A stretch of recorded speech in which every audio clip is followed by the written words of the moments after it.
असुरराज महाबली की, असुरराज महाबली की, असुरराज महाबली की, असुरराज महाबली की, असुरराज महाबली की, असुरराज महाबली की, असुरराज महाबली की, असुरराज महाबली की, असुरराज महाबली की, असुरराज महाबली की, असुरराज महाबली की।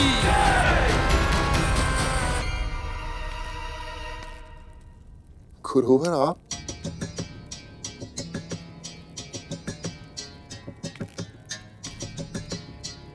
विजय भव।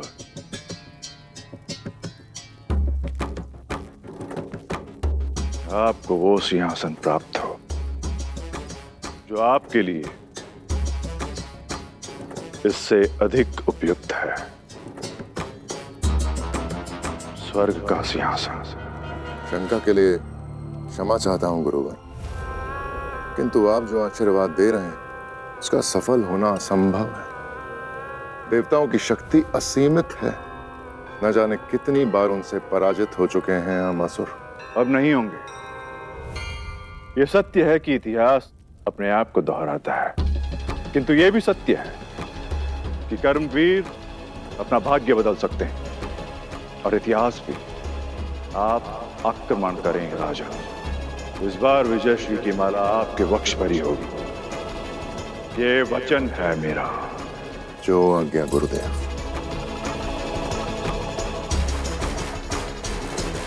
महर्षि भार्गव की, महर्षि भार्गव की, महर्षि भार्गव की।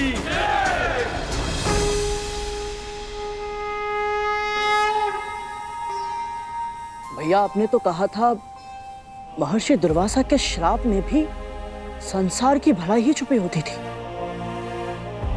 किंतु जो मैंने अभी अभी सुना उसमें तो केवल विनाश की ध्वनि है। ध्वनि विनाश की है, परंतु उसमें छुपा है संतुलन का नाद। ये सृष्टि संतुलन से ही संभव होती है गरुड़। सदैव विजयी होने के कारण देवता अभिमानी हो गए थे। संतुलन का स्थापित होना समय की मांग थी। महर्षि दुर्वासा के श्राप ने इंद्र के अहंकार को तो ठेस पहुंचाई, किंतु इंद्र समेत अन्य सभी देवताओं के अहंकार का पूरी तरह नष्ट होना अभी शेष था। अब तक दानवों की हार होती थी और उसके कारण होता था मां दिति का तिरस्कार, किंतु अब तिरस्कार की बारी थी माता अदिति की, और इस युद्ध के परिणाम का प्रभाव मां कद्रु और मां विंता के मन पर भी पड़ने वाला था।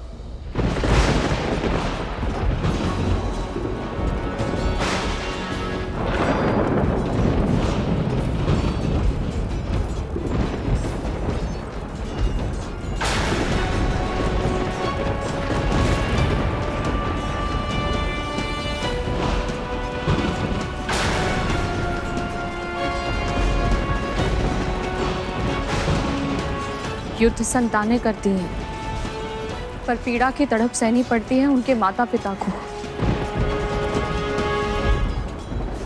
दीदी, हमें एक दूसरे को वचन देना होगा। जैसे मैं और आप आज तक कभी नहीं लड़े, हमारी संतानें भी आपस में झगड़ा कभी नहीं करेंगी। स्वयं नीलकंठ भगवान शिव जी ने एक यज्ञ के फलस्वरूप मुझे ये माला दी थी, जिसे जो धारण करेगा उसे ऐसी प्रतापी संतान प्राप्त होगी जिसके नाम और यश की कीर्ति समस्त ब्रह्मांड में फैलेगी। तू भी ना विंता, जिन्होंने भी जन्म तक नहीं लिया, उनके झगड़े के बारे में अभी से क्यों चिंता करना?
श्रीहीन होने के बाद भी देवता हमसे बहुत शक्तिशाली हैं गुरुदेव।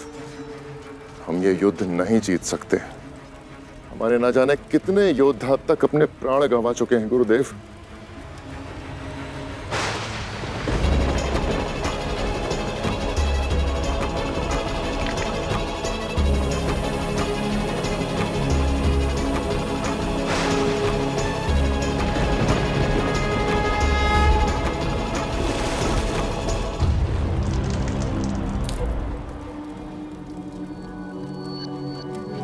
ध्यान से देखिए राजन, आपका एक भी योद्धा नहीं मारा गया है।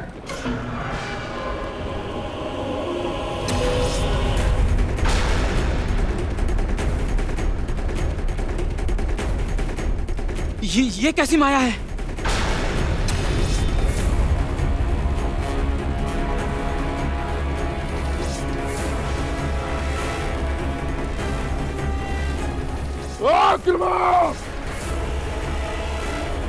भागो, अपने अपने प्राण बचाओ।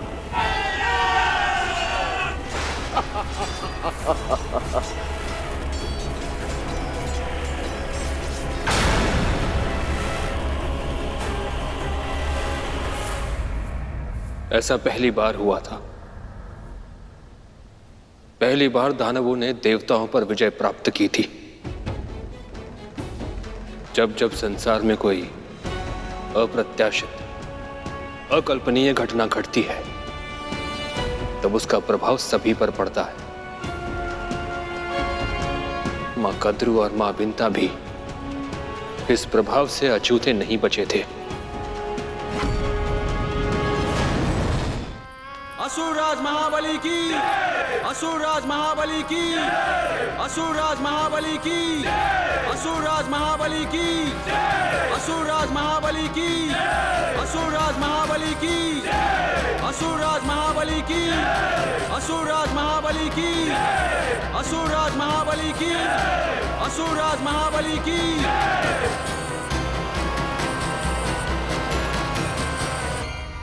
ऋषिवर, आपका बहुत बहुत धन्यवाद। आज आपने असंभव को संभव बना दिया। आज युद्ध के मैदान में आपने जो किया वो अकल्पनीय है। सदा से शोषित रहे हैं हम असुर। पराजय हमारा स्वभाव बन गई थी। हम जीत भी सकते हैं ये विश्वास ही खो चुके थे हम। किंतु आज आपने स्वर्गलोक का सिंहासन नहीं, जीवन का सबसे बड़ा उपहार दिया है।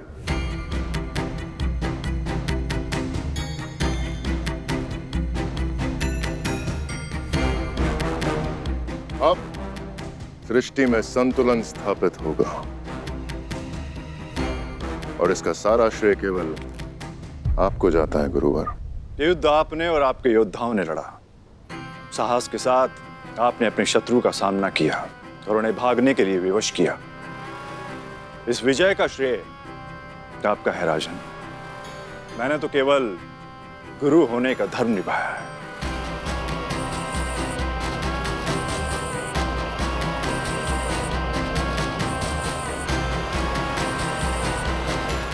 आइए मां।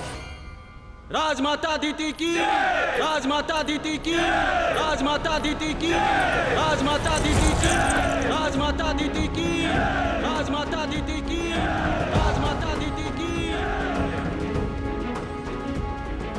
पुत्र, आज इस स्वर्ग के सिंहासन पर बिठाकर तूने अपनी मां का मान बढ़ाया है, किंतु ये पर्याप्त नहीं। आज तुझे एक वचन देना होगा कि आज के बाद देवता इस सिंहासन पर कभी नहीं बैठेंगे। आज के बाद मेरे पुत्र किसी भी युद्ध में पराजित नहीं होंगे। और आज के बाद महान असुर राज महाबली की मां का गर्व से उठा हुआ यह शीश कभी नहीं झुकेगा। वचन दो। मैं वचन देता हूं मां, जब तक देवताओं का समूल नाश नहीं कर देता मैं शांत नहीं बैठूंगा। असुरराज महाबली की, असुरराज महाबली की, असुरराज महाबली की, असुरराज महाबली की, असुरराज महाबली की। महर्षि दुर्वासा के एक श्राप से यदि देवताओं का राजपाट, यश, वैभव सब कुछ छीन सकता है, तो उनके आशीर्वाद से मिली माला से विंता क्या नहीं कर सकती है। मुझे अपने संतानों के हित की रक्षा करनी ही होगी। इंद्र और अन्य देवताओं के अहंकार के कारण ही आज उनकी इतनी भीषण हार हुई है। हम अपनी संतानों को विनय की शिक्षा देंगे ताकि उन्हें कभी ऐसे दुर्भाग्य का सामना ना करना पड़े, है ना दीदी? दीदी, किस सोच में पड़ गई आप? कुछ नहीं। असुरराज महाबली की, असुरराज महाबली की। दीदी, मैं तुम्हारे लिए बहुत प्रसन्न हूँ। बहुत बहुत बधाई हो।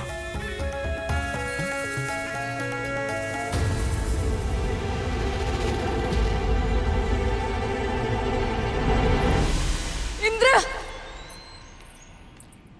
वायु, अग्नि, इंद्र, कहाँ चले गए तुम सब? इंद्र, तुम्हारी माता तुम्हें पुकार रही है, कहाँ चले गए? इंद्र,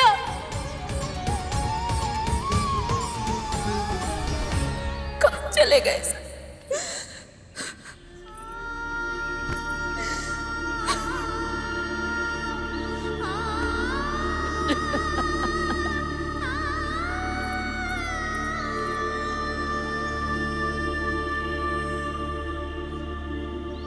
मैंने चारों ओर ढूंढ लिया है,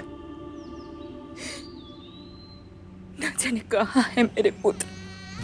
पहले तो मेरा स्वर सुनते ही लौट आते थे, परंतु आज दीदी, बाहरी नेत्रों से ढूंढना बंद कीजिए, मन की आंखों से देखिए, अपने हृदय से अनुभव कीजिए। आपकी अंतरात्मा अपने पुत्रों को स्वयं ढूंढ लेंगी।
कितना ढूंढा मैंने तुम सबको, और तुम सब यहाँ यहाँ क्या कर रहे हो?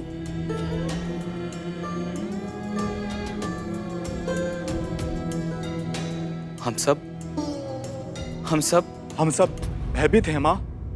जीवन में प्रथम बार हमें असुरों से भय लग रहा है। अपने प्राणों के लिए ऐसा भय इससे पहले अनुभव नहीं किया माँ। ना जाने कैसे वो अमर हो गए हैं।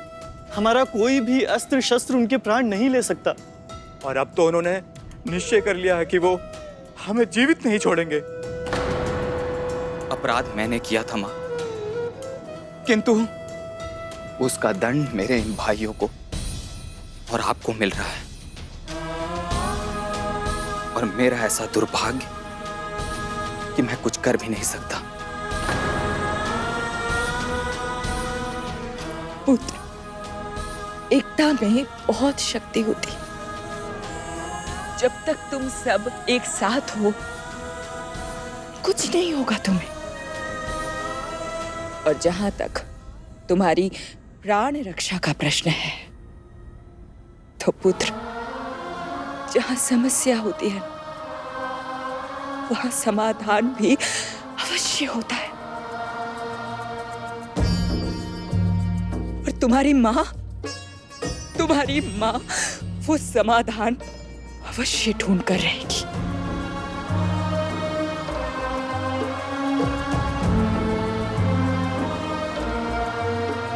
जो पुत्र अपने माता पिता का सम्मान करते हैं, उनकी आज्ञा का पालन करते हैं, वो अधिक समय तक सत्मार्ग से दूर नहीं रह सकते। जब से महर्षि दुर्वासा ने भगवान शिव के वरदान स्वरूप मिली वो महान माला विंता मां को दी थी, कद्रू मां के मन में ईर्ष्या के अंगार सुलगने लगे थे। अपने आप को अपनी छोटी बहन विंता से उत्तम सिद्ध करने की हठ ने उनके मस्तिष्क में जड़ें जमा ली थी। यहां तक कि अपने पुत्रों के लिए प्रार्थना करते समय भी उनके मन में यही एकमात्र विचार हावी रहता। और इसीलिए जब उनकी प्रार्थना स्वीकार होने का समय आया तो उन्होंने महर्षि कश्यप से कहा,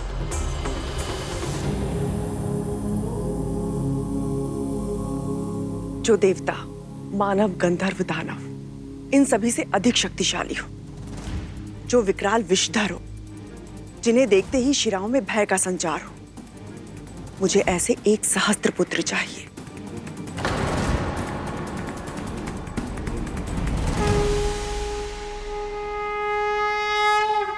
तथास्तु, तथास्तु, तथास्तु। ऐसे बलशाली पुत्र होंगे तो अवश्य त्रिलोकी सामग्री बन जाऊंगी मैं। फिर विंता ही नहीं, दिति, अदिति सब झुकेंगे मेरे आगे।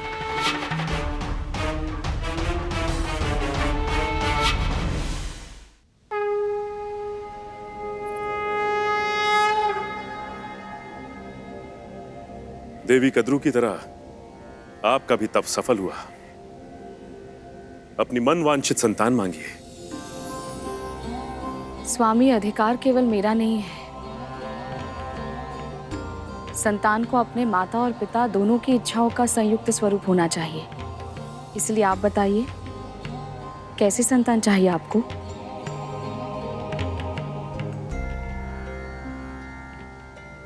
देवी, हम एक ऐसे पुत्र की कामना करते हैं जो माता पिता को अपना आदर्श समझे और जो संसार को ऐसी शिक्षा दे सके कि माता पिता की भक्ति से संसार का समस्त ऐश्वर्य पाया जा सकता है। एक ऐसे पुत्र की कामना जो संसार में देवों और असुरों के बीच के संग्राम को रोककर सृष्टि में संतुलन स्थापित करे। आपने मेरी कल्पना को स्वर दे दिया। जिसके मन में सृष्टि का कल्याण हो और चित्त में हो नारायण के चरण, मुझे ऐसे सदाचारी पुत्र का वरदान दे दीजिए स्वामी।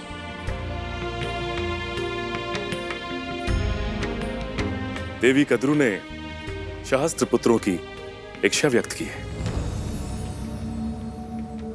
किंतु आप केवल एक ही पुत्र चाहती। इसे जो धारण करेगा उसे ऐसी प्रतापी संतान प्राप्त होगी जिसके नाम और यश की कीर्ति समस्त ब्रह्मांड में फैलेगी। आप सही कह रहे हैं। संतान के समुचित विकास के लिए भाई या बहन का होना आवश्यक होता है।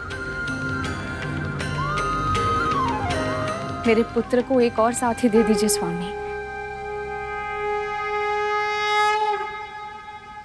तथास्तु, तथास्तु, तथास्तु।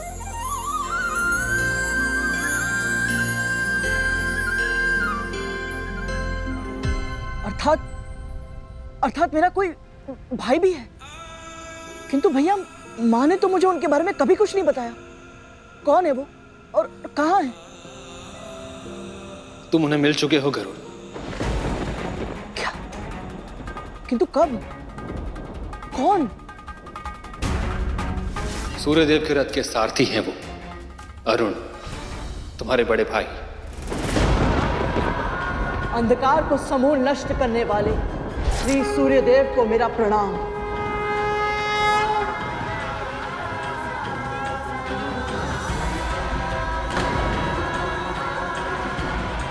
माँ ने तो मुझे सदा सत्य का पाठ पढ़ाया और उन्होंने ही मुझसे इतना बड़ा सत्य छुपाया, पर क्यों? कितना बड़ा मूर्ख हूं मैं। सगे बड़े भाई को पहचान नहीं पाया, पर उन्होंने भी मुझसे कुछ नहीं कहा। क्यों? और इतना बड़ा सत्य क्यों छुपाया माँ ने मुझसे? संसार की प्रत्येक माँ जो भी करती है वो अपने संतान के भलाई के लिए ही करती है।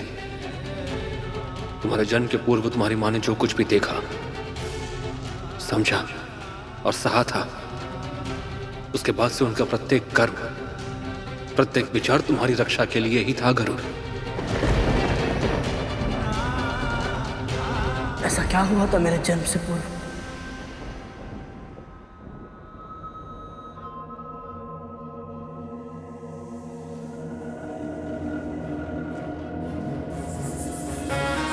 राजमाता अदिति की, राजमाता अदिति की, राजमाता अदिति की। आज इस स्वर्ग के सिंहासन पर बिठाकर तूने अपनी माँ का मान बढ़ाया है। एक और जहां कद्रुमा अपने सहस्त्र डीमों के कारण उत्साहित थी, वहीं दूसरी ओर विंता माँ भी अपने दोनों पुत्रों के डीमों से बाहर आने की प्रतीक्षा बड़ी अधीरता के साथ कर रही थी। जन्म लेने के बाद तुम दोनों को शारीरिक और मानसिक रूप से सक्षम बनना है, क्योंकि जो अपनी सहायता नहीं कर सकता वो दूसरों की रक्षा कैसे कर पाएगा। संपूर्ण संसार आज भौतिक सुख के लिए व्याकुल है पुत्रों, पर तुम दोनों को उस अंतहीन दौड़ से बचकर आत्मिक सुख के मार्ग पर चलना है। सबसे पहले अपने परिवार की, फिर समाज की, फिर राष्ट्र की और फिर समस्त संसार की सेवा करनी है तुम्हें।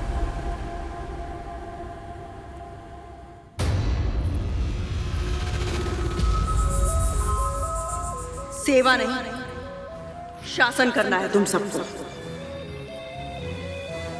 स्मरण रखना, खड्गेन आक्रम्य भुंजीता, वीर भोग्या वसुंधरा।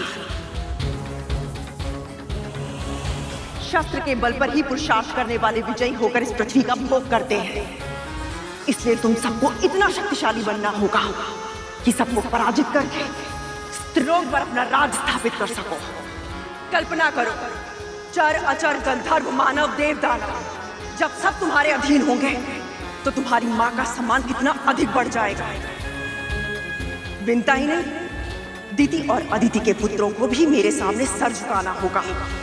सदैव सदैव के लिए जीत जाऊंगी मैं। चारों दिशाओं में मेरे ही नाम की जय जयकार होगी। राजमाता कद्रू की जय, राजमाता कद्रू की जय हो। माता कद्रू की, माता कद्रू की, माता कद्रू की, माता कद्रू की, माता कद्रू की।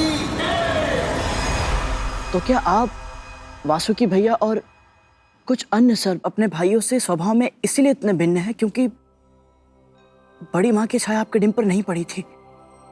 होने वाली संतान गर्भ में या डिम में रहते हुए ही अपने माता पिता के संस्कार ग्रहण कर लेना प्रारंभ कर लेती है। माता पिता के मनोभाव, प्रवृत्ति और कर्म उनके आने वाली संतान पर प्रभाव अवश्य डालते हैं। इसीलिए कहते हैं कि जब संतान का जन्म होने वाला हो तो माता पिता को सुकर्म करने चाहिए, महापुरुषों के दर्शन करने चाहिए, तामसी प्रवृत्ति से दूर रहते हुए सात्विक जीवन जीना चाहिए। तुम्हारा अनुमान सही है गरुड़। मुझ पर, वासुकी पर और कुछ अन्य सर्प भाइयों पर मां कद्रू की छाया या कहें तो उनका प्रभाव नहीं पड़ा। इसीलिए हमें जो संस्कार मिले हैं वो हमें हमारे पिता महर्षि कश्यप से मिले हैं। पर भैया, मेरी माँ तो सात्विक जीवन ही जीती है और अरुण भैया को भी उन्होंने वही संस्कार दिए होंगे जो मुझे दिए हैं। उन्हें भी समाज कल्याण और परोपकार का वही मार्ग दिखाया होगा जिस पर मुझे चलना सिखाया है। फिर माँ के साथ इतना बड़ा अन्याय क्यों भैया? क्यों उन्हें अपने बड़े पुत्र से अलग होना पड़ा? क्यों बनना पड़ा किसी और की दासी? जिस प्रकार तुम अपने प्रश्न के उत्तर पाने के लिए लालायित हो, उसी प्रकार हम दोनों की माएं भी अपने अपने पुत्रों को जन्म लेते हुए देखने के लिए आतुर हो चुकी थीं। कद्रुमा की आतुरता अधिक थी। सबसे पहले वो व्याकुलता में बदली, फिर अधीरता में, और फिर देखते ही देखते उन्माद में बदल गई। विंता मां में संयम था, परंतु पुत्र प्रेम के कारण वो भी अपने आप को उन्माद के संक्रमण से अधिक समय तक बचा नहीं पाई। खड्गेन आक्रम्य भुजिता वीर भोग्य वसुंधरा। खड्गेन आक्रम्य भुजिता वीर भोग्य वसुंधरा। खड्गेन आक्रम्य भुजिता वीर भोग्य वसुंधरा। खड्गेन आक्रम्य भुंजिता वीर भोग्य वसुंधरा। खड्गेन आक्रम्य भुंजिता वीर भोग्य वसुंधरा। खड्गेन आक्रम्य भुंजिता वीर भोग्या वसुंधरा। खड्गेन आक्रम्य भुंजिता वीर भोग्या वसुंधरा। खड्गेन आक्रम्य भुंजिता वीर भोग्य वसुंधरा। दीदी, अब शीघ्र ही मेरे पुत्रों का जन्म होगा। जब वो पहली बार अपनी रिम से बाहर निकलेंगे तो मैं नहीं चाहती उस क्षण की साक्षी बनने से मैं चूक जाऊं। मुझे भी ऐसा ही लगता है दीदी। शीघ्र ही मेरे पुत्रों का भी जन्म होगा और संभव है आपके सहस्त्र पुत्रों से पहले मेरे पुत्रों का जन्म हो जाए। इसे जो धारण करेगा उसे ऐसी प्रतापी संतान प्राप्त होगी जिसके नाम और यश की कीर्ति समस्त ब्रह्मांड में फैलेगी। ऐसा नहीं होगा। दिव्य माला मिलने का अर्थ ये नहीं कि तुम्हें मुझसे पहले और अधिक मिल जाएगा। सबसे पहले मेरे ही पुत्रों का जन्म होगा। तो लगे शायद जिसके डिम बाद में फूटेंगे उसे पूरे महल को दीपक से सजाना होगा। स्वीकार है।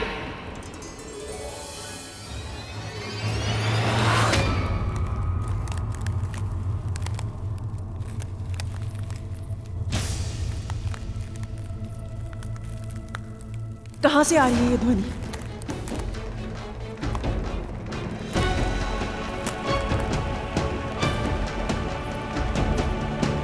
मन की आंखें वो भी देख सकती हैं जिसे देखने में तन की आंखें असमर्थ होती हैं। अब शीघ्र ही पता चल जाएगा कि इस ध्वनि का स्रोत कहाँ है।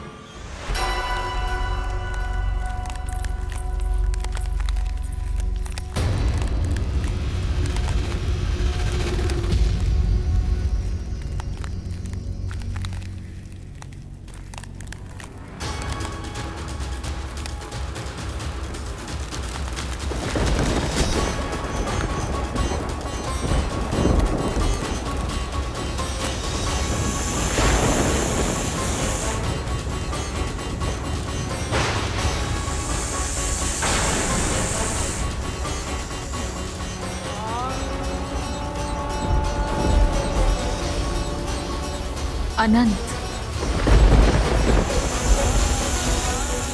सत्य कहा तुमने। मेरा सबसे बड़ा पुत्र इस नाम से भी जाना जाएगा।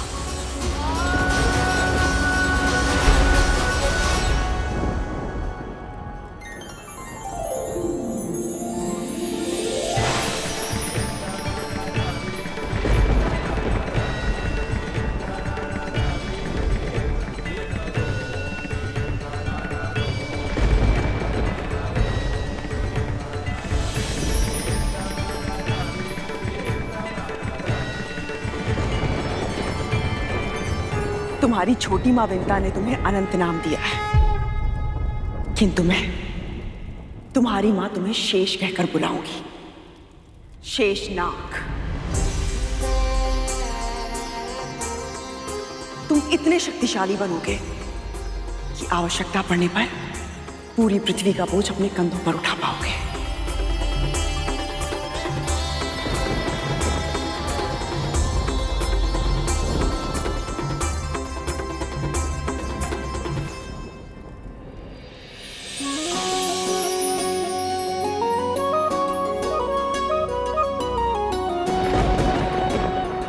अनंत, तुम्हें अनंत काल तक प्रभु श्री नारायण की भक्ति और सेवा का अवसर मिले।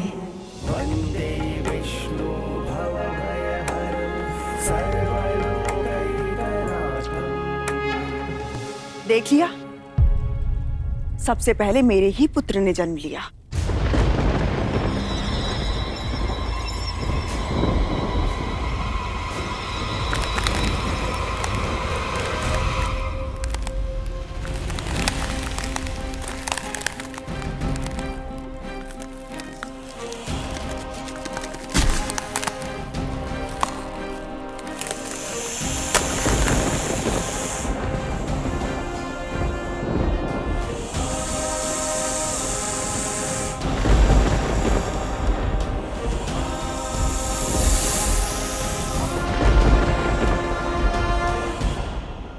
तुम वासुकी कहलाओगे पुत्र।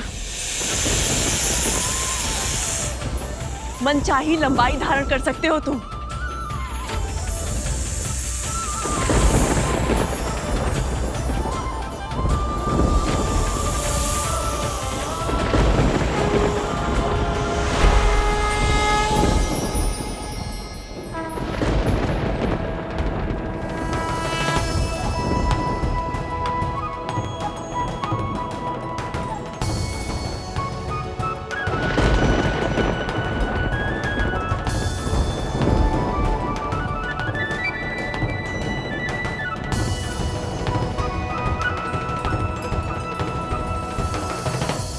प्रणाम माँ।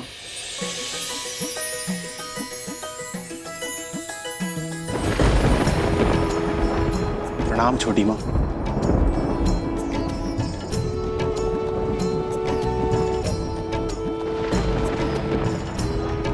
जैसे अनंत को नारायण की सेवा का सौभाग्य मिलेगा, वैसे ही तुम्हें मिलेगी महाकाल शिव की भक्ति।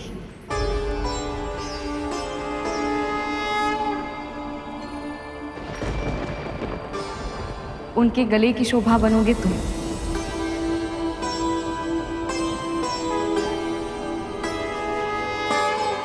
इतना मूल्यवान आशीर्वाद देकर आपने मेरा जीवन सफल कर दिया छोटी माँ।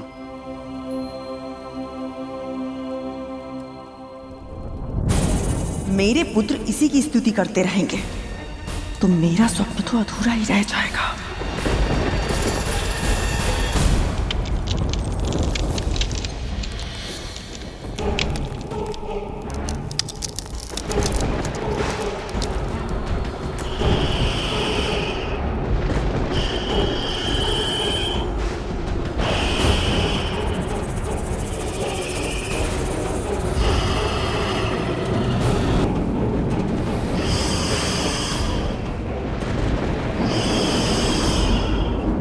संसार में तुम्हारा स्वागत है पुत्र तक्षक।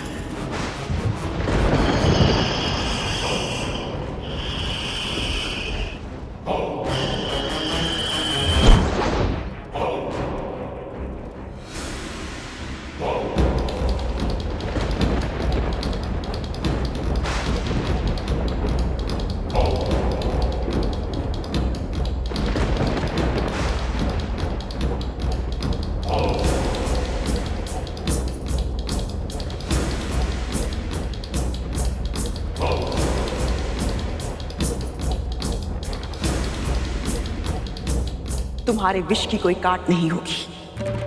बिजली की लपट और उसकी गति के गुण जो तुम्हारे भीतर है, उस गुण के कारण तुम नाग शक्ति के नायक बनोगे।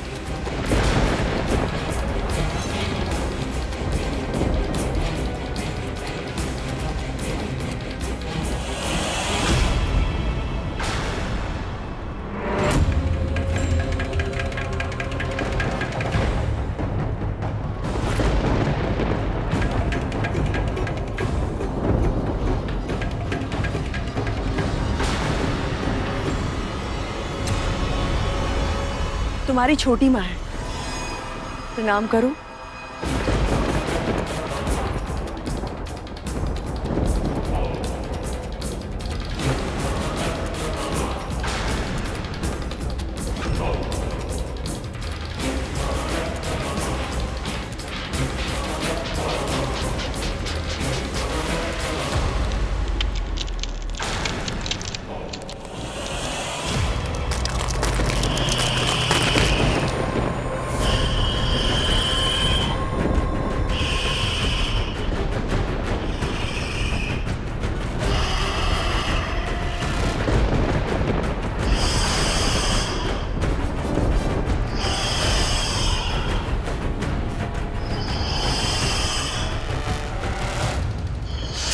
रुक जाओ पुत्र।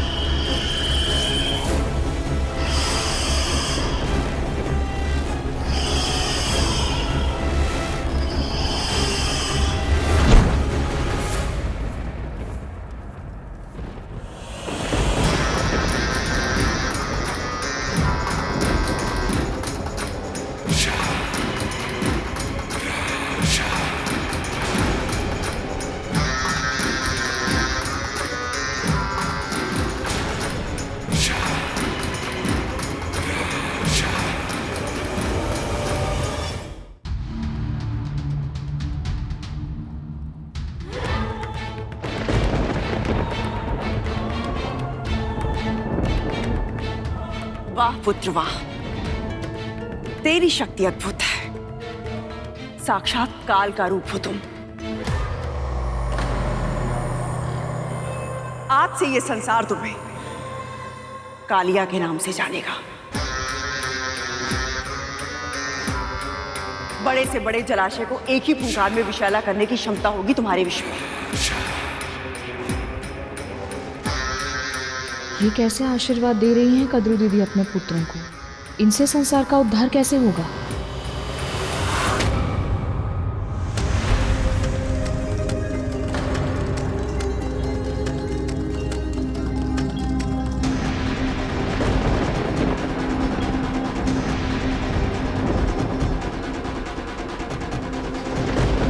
क्या हुआ विंता?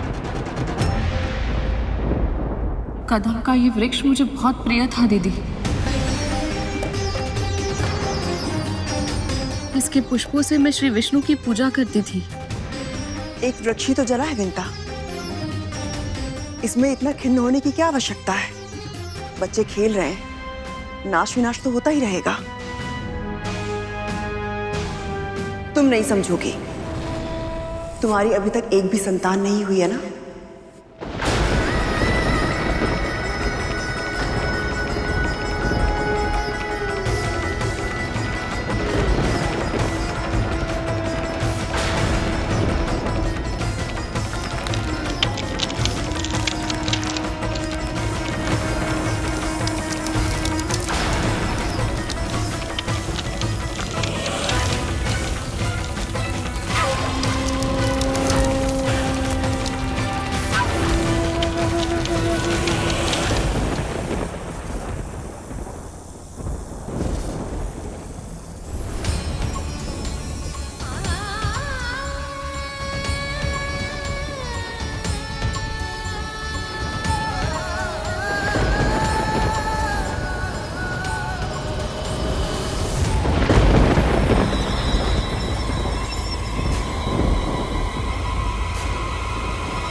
मेरे पुत्र न केवल आयु में बल्कि बल, सामर्थ्य, ऐश्वर्य में भी तुम्हारे पुत्रों से बड़े होंगे।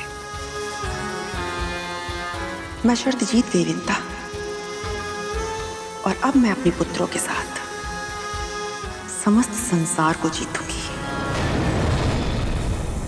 ये पुत्र नहीं, 1,000 अस्त्र शस्त्र हैं मेरे,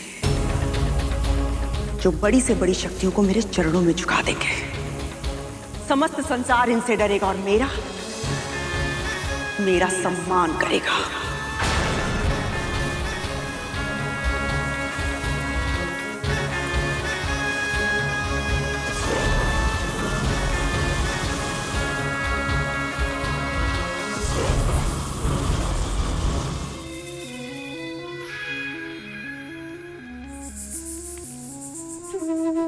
दोहराओ।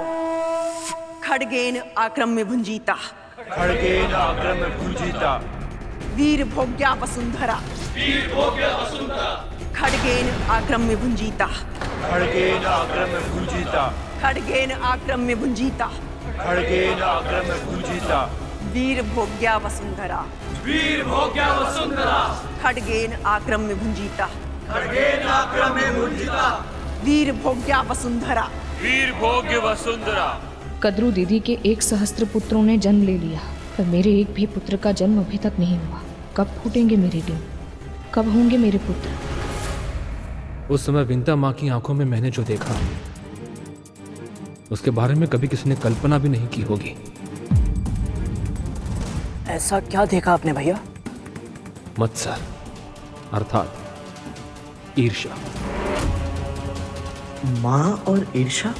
असंभव। पर शेषनाग भैया असत्य क्यों बोलेंगे? क्षमा करे भैया, किंतु यह संभव है। माँ में ईर्ष्या की दुर्गुण दूर दूर तक नहीं है। वो तो सदैव प्रसन्न रहती है। अब प्रसन्न रहती है वो अपने अतीत की त्रुटियों से सीख ले चुकी है। उनके दोषों पर उनका नियंत्रण है, किंतु तब ऐसा नहीं था। किंतु भैया, गरुड़,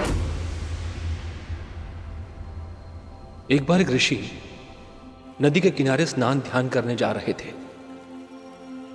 तब उनकी दृष्टि एक बिच्छू पर पड़ी। वो पत्थरों के बीच फंसा हुआ था, स्वयं को बाहर निकालने में अक्षम था। उसके प्राण संकट में थे। उसकी सहायता करने के लिए ऋषि ने अपना हाथ आगे बढ़ाया, किंतु उस बिच्छू ने उन्हें ही डंक मार दिया। पर क्यों? ऋषि ने भी बिच्छू से यही पूछा। जानते हो बिच्छू ने उत्तर क्या दिया?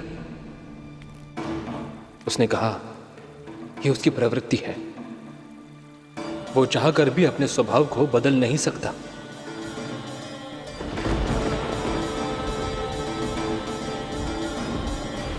अरिष्टवर्ग अर्थात काम, क्रोध, लोभ, मद, मोह और मत्सर, ये भी एक बिच्छू की तरह ही है गरुड़। इनसे बचने का कितना भी प्रयास करो, ये कभी ना कभी डस ही लेते हैं। विंता माँ के साथ भी ऐसा ही हुआ। उनमें अपनी संतानों को जन्म देने की इच्छा इतनी प्रबल थी कि स्वयं से पहले अपनी बहन को मां बनते देख उनमें अधीरता के साथ साथ ईर्ष्या भी बढ़ गई, और इस ईर्ष्या ने उनसे ऐसा पाप करवाया जो एक मां के लिए अकल्पनीय है। अनजाने में वो अपने पुत्रों की सबसे बड़ी शत्रु बन गई।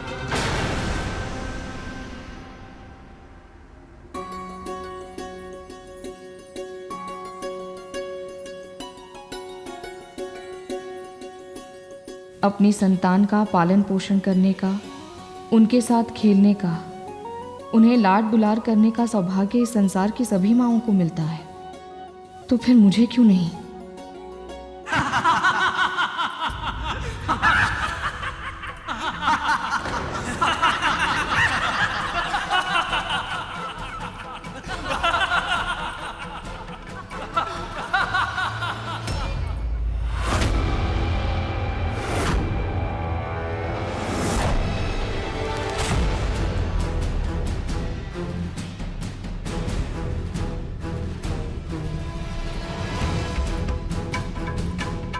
तो विंता को मुझसे और मेरे बलशाली पुत्रों से ईर्ष्या हो रही है। आज मैं तुम सबकी शक्ति, चुस्ती और सामर्थ्य की परीक्षा लेना चाहती हूँ। परीक्षा? कैसी परीक्षा मां?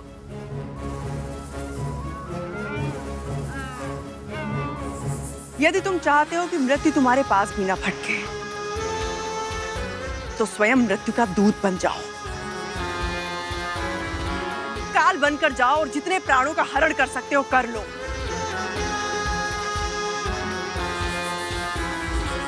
आज की परीक्षा में विजेता वही कहलाएगा जो जितना अधिक रक्त बहाएगा।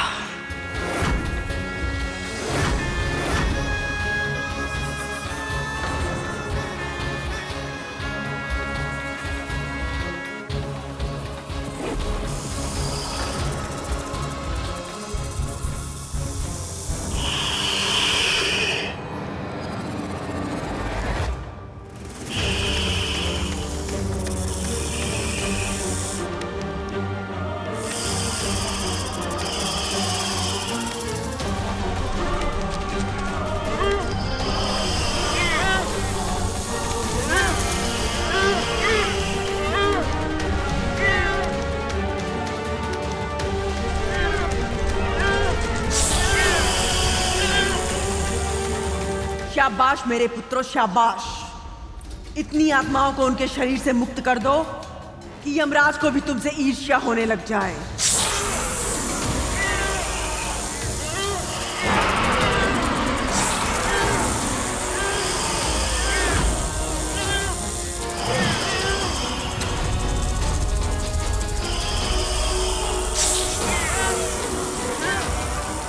माँ, हमारे भोजन के लिए किसी प्राणी को मारना हमारी विवशता है, क्योंकि यही विधि का विधान है। किंतु ये हिंसा व्यर्थ है माँ, केवल अपने मनोरंजन के लिए। मनोरंजन नहीं, प्रशिक्षण है ये। सृष्टि के जंगल में स्वयं को जीवित रखने के लिए दूसरों के प्राण लेना सीखना पड़ता है। कारण उचित हो तो वध करने में कोई दोष नहीं होता मां, किंतु आप वध नहीं, हत्याएं करवा रही हैं। परीक्षा में विजयी होने के लिए जीवन छीन लेना ये उचित नहीं है मां। वाह, तो तुम दोनों अपनी मां को उचित अनुचित का भेद सिखाओगे।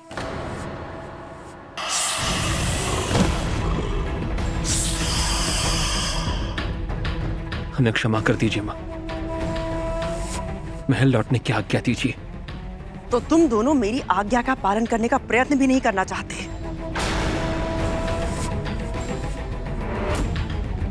जाओ। कद्र मां का अहंकार इतना अधिक हो गया था कि वो ना तो हमें सुनना चाहती थी, ना ही हमारा दृष्टिकोण समझना चाहती थी।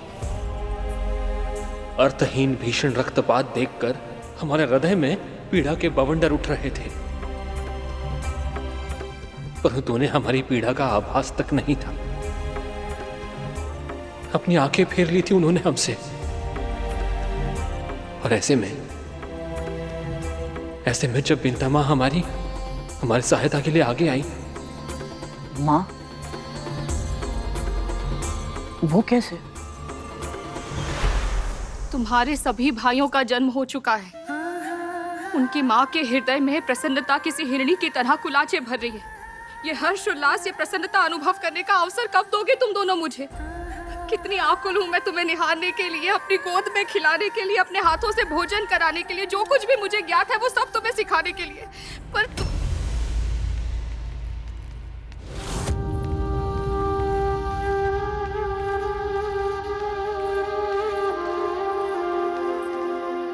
प्रणाम छोटी माँ। यशस्वी भवा। इतनी शीघ्र लौट आए अपने भ्रमण से? वो भ्रमण नहीं था छोटी माँ, भंवर था, भंवर जाल। अनंत, क्या हुआ है? बता मुझे। आप ही बताइए छोटी माँ, क्या स्वयं जीने के लिए निर्दोष प्राणियों की हत्या करना आवश्यक है? इस सृष्टि में कुछ जीव शाकाहारी हैं, तो कुछ जीवों की प्रवृत्ति मांसाहारी भी है वासुकी।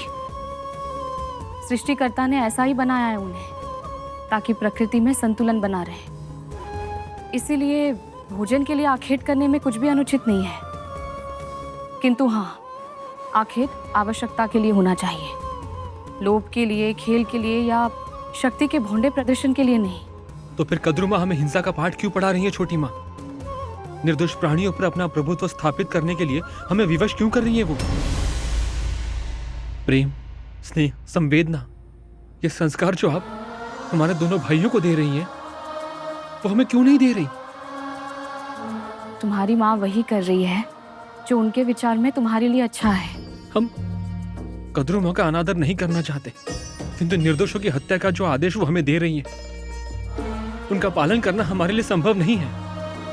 हम क्या करें छोटी माँ? ऐसे लग रहा है जैसे हम दिशाहीन हो गए। जीवन का उद्देश्य क्या है माँ?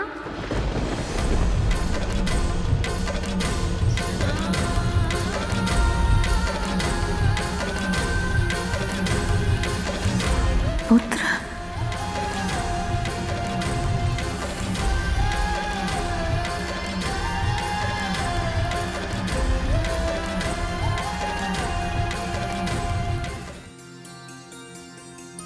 अनंत, वासुकी, तुम दोनों ने सुना ना? क्या छोटी माँ? नहीं तो कुछ हुआ क्या?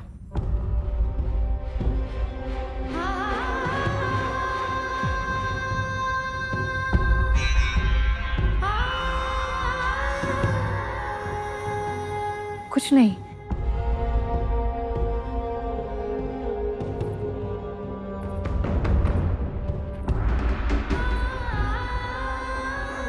इस संसार में हमारा जन्म क्यों हुआ है, हमारे जीवन का उद्देश्य क्या है, हमें ये जीवन कैसे जीना चाहिए। ये ऐसे प्रश्न हैं जो हम सभी के मन में कभी ना कभी उठते हैं, पर इनका सही उत्तर पाने का माध्यम केवल एक ही है, अपने आराध्य की भक्ति।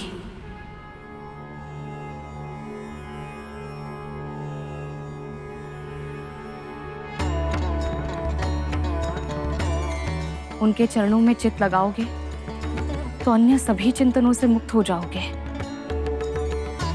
तुम्हें ज्ञात है अनंत, तुम्हारे जन्म के समय मैंने तुमसे क्या कहा था? अनंत, तुम्हें अनंत काल तक प्रभु श्री नारायण की भक्ति और सेवा का अवसर मिले। तुम्हें श्री नारायण की आराधना करनी चाहिए। तुम ओम नमो भगवते वासुदेवाय का जाप करो।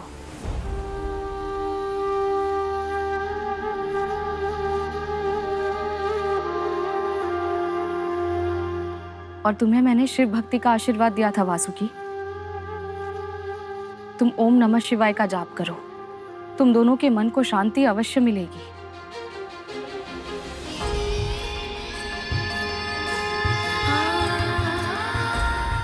धन्यवाद छोटी माँ।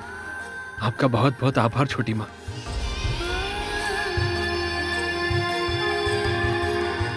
यशस्वी भवा। ओम नमो भगवते वासुदेवाय नमः। ओम नमो भगवते वासुदेवाय नमः।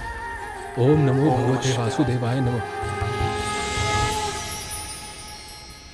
और इस प्रकार विंता माँ हमारी प्रथम गुरु बनी। जानते हो गुरु के बिना ना तो ज्ञान की प्राप्ति होती है, ना ही भगवान की। यदि विंता माँ ने मुझे भक्ति का मार्ग ना दिखाया होता तो मेरे लिए यहां तक पहुंचना संभव नहीं था। अपने आराध्य, अपने भगवान के दर्शन करने, उनके समीप रह पाने का सौभाग्य मुझे कभी नहीं मिल पाता।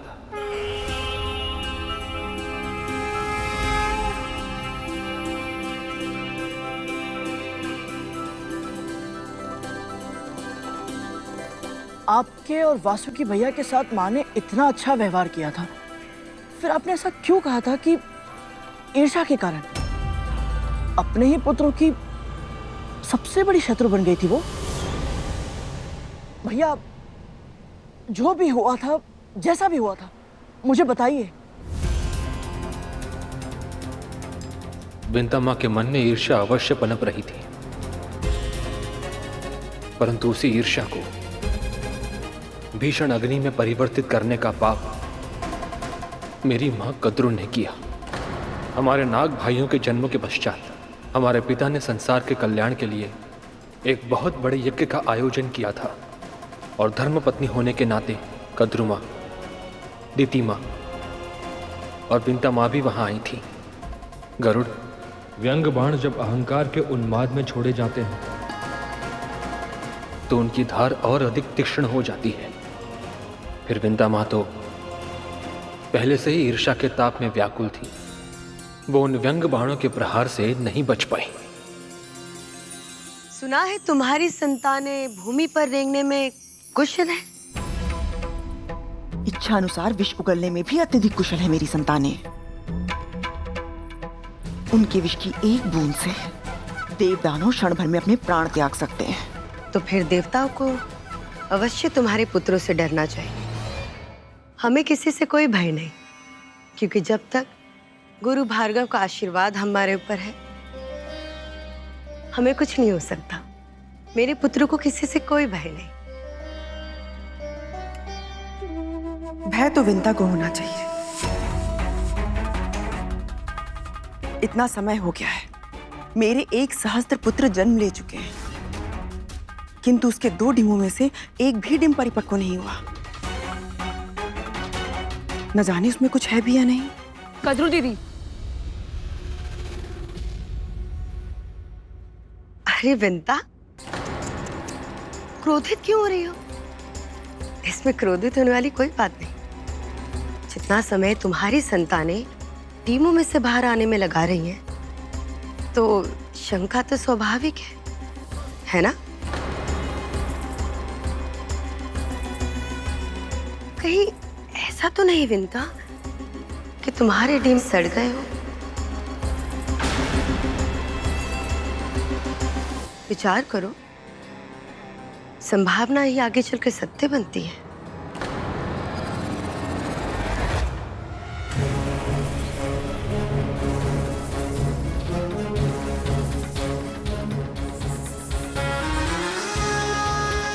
महर्षि दुर्वासा की दिव्य माला वक्ष पर है, किंतु तुम्हारे कानों में अभी तक संतान की किलकारी नहीं सुनाई थी। कोई ना कोई तो समस्या अवश्य है।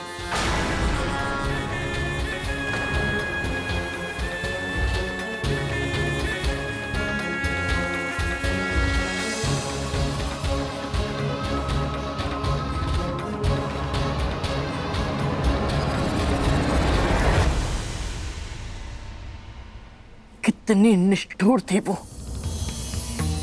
मेरी माँ पहले से ही दुखी थी और वो दोनों बहनें होकर भी अपनी बहन का कष्ट समझने के स्थान पर उन्हें और अधिक पीड़ा पहुंचा रही थी। अहंकार दीमक की तरह होता है गरुड़, जो भीतर ही भीतर हमारी सारी अच्छाइयों को खा जाता है, और जब तक हमें पता चलता है तब तक बहुत देर हो चुकी होती है। एक और जहां दीदी माँ और कद्रू माँ विंता माँ को नीचा दिखाने में जुटी हुई थी, वहीं दूसरी ओर देवराज इंद्र कुछ ऐसा करने जा रहे थे जिसका प्रभाव तुम पर, तुम्हारे भाई पर और समस्त सृष्टि पर पड़ने वाला था। ऐसा क्या किया था देवराज इंद्र ने? ओम नमो भगवते वासुदेवाय। ओम नमो भगवते वासुदेवाय। ओम नमो भगवते वासुदेवाय। ओम नमो भगवते वासुदेवाय। ओम नमो भगवते वासुदेवाय। ओम नमो भगवते वासुदेवाय। ओम नमो। ठहरो।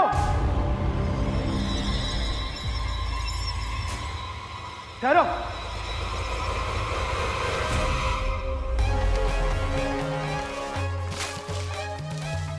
नीचे देखकर चला करो। देवराज इंद्र हूं मैं, मेरी दृष्टि स्वर्ग पर है, भूमि की ओर देख के नहीं चलता मैं।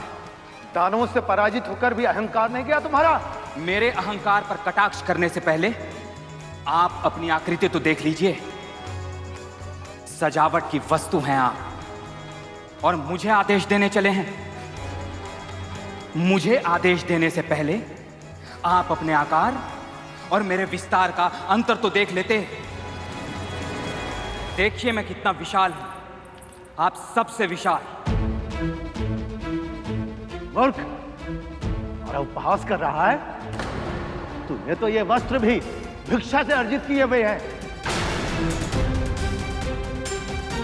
वो तो तेरे माता पिता के तपोबल का प्रताप है कि तू सर्वस्व खोकर भी अपना शीश इन कंधों पर सुरक्षित रख पा रहा है। एक छोटी सी लकड़ी तो आप सब मिलकर उठा नहीं पा रहे, किंतु अभिमान इतना कि मेरा अपमान करने का दुस्साहस कर रहे हैं।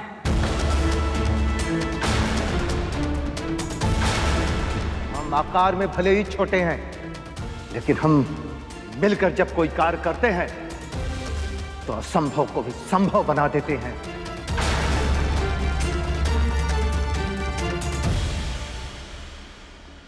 तेरी देह विशाल है, किंतु तेरी बुद्धि अल्प है। तू ये समझ ही नहीं सकता। तन छोटा होने का अर्थ तुच्छ होना नहीं होता है। हम तो तुझे यहां आशीर्वाद देने आए थे, किंतु अब हम तुझे श्राप देंगे। श्राप! श्राप! अपनी तप शक्ति को साक्षी रखकर हम भगवान विष्णु से प्रार्थना करते हैं कि ऋषि कश्यप को अगली संतान के रूप में ऐसा पुत्र देना जो उनके यश के अनुरूप हो।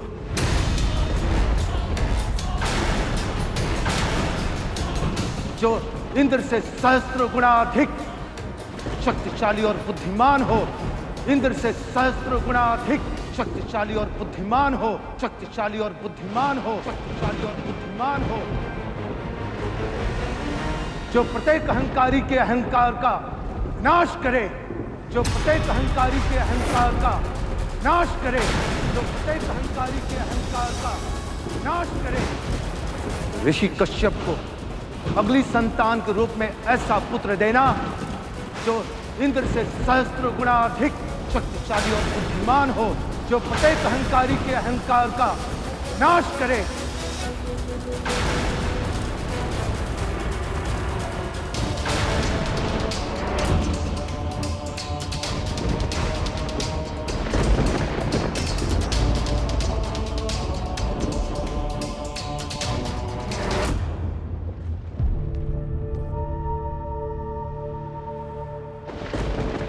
पिताजी, मुझसे भूल हो गई। मैं इन महान ऋषियों को पहचान नहीं पाया। आप इन्हें कहिए ना कि ये मुझे क्षमा कर दे और अपना श्राप वापस ले ले।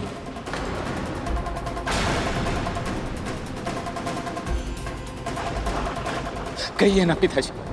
इसकी चिंता तुम्हें श्री विष्णु के परम भक्त वाल्कीली ऋषियों का अपमान करने से पहले करनी चाहिए थी।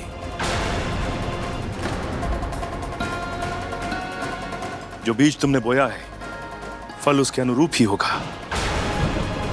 तुम्हारे दुर्वचनों का परिणाम तुम्हें भुगतना पड़ेगा। युद्ध में पराजय के कारण मेरी मानसिक स्थिति ठीक नहीं है और ऐसी परिस्थिति में मैं भला और बुरा समझ नहीं पाया। किंतु अब मुझे अपनी त्रुटि का आभास हो गया है।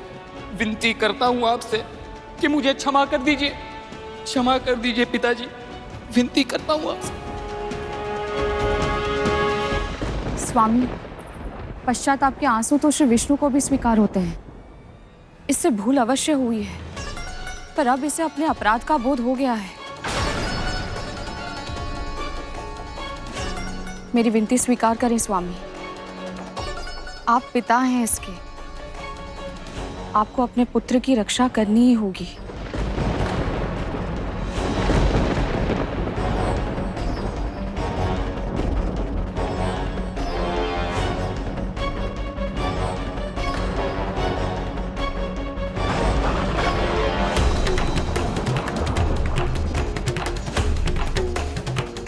ऋषिवर, मुझे ज्ञात है कि मेरे पुत्र का अपराध क्षमा के योग्य नहीं है, और मुझे यह भी ज्ञात है कि आपका दिया हुआ श्राप अब वापस नहीं लिया जा सकता।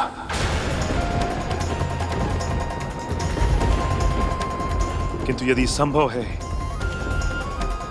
तो इस पिता की प्रार्थना को स्वीकार कीजिए और मुझे वरदान दीजिए कि मेरा होने वाला अगला पुत्र बिल्कुल वैसा हो जैसा कि आपने वर्णन किया था।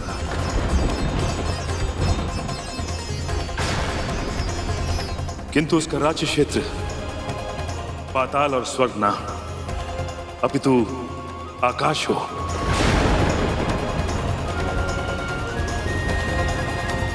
ताकि इंद्र से उसका वैर ना हो और इंद्र भी सुरक्षित रहे।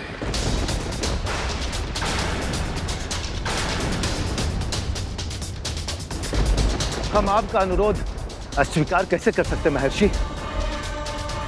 भगवान विष्णु के प्रताप से होने वाली आपकी संतान का वर्चस्व संपूर्ण आकाश में स्थापित होगा।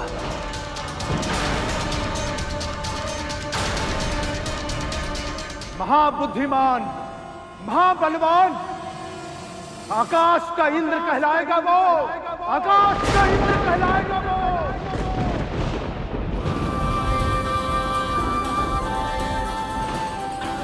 भगवान विष्णु के प्रताप से होने वाली आपकी संतान का वर्चस्व संपूर्ण आकाश में स्थापित होगा। महाबुद्धिमान, महाबलवान, आकाश का इंद्र कहलाएगा वो। मेरे तो सारे पुत्र हो चुके हैं, दीदी के भी हो चुके हैं, तो फिर ये किसके पुत्र की बात कर रहे हैं?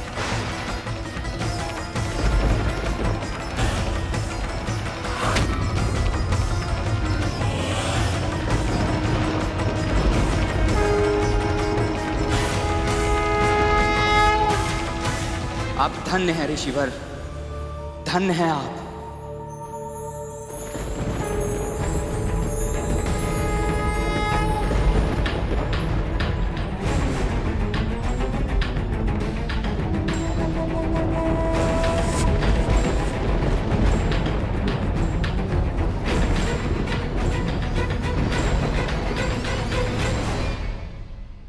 इन सभी घटनाओं का प्रभाव विंता मां पर धीरे धीरे गहराता जा रहा था। ईर्ष्या, असुरक्षा और निराशा उनके विश्वास को धीरे धीरे नष्ट करने लगी थी। और ऐसे में कद्रू मां ने अपना अंतिम दांव खेला। बस करो।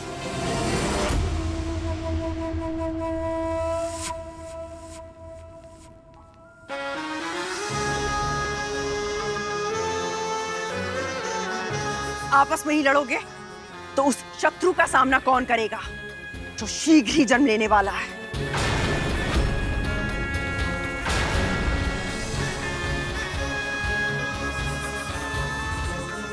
किसकी मृत्यु ने पुकारा है मां? कौन है वो मूर्ख जो हमारा सामना करने का दुस्साहस करेगा मां?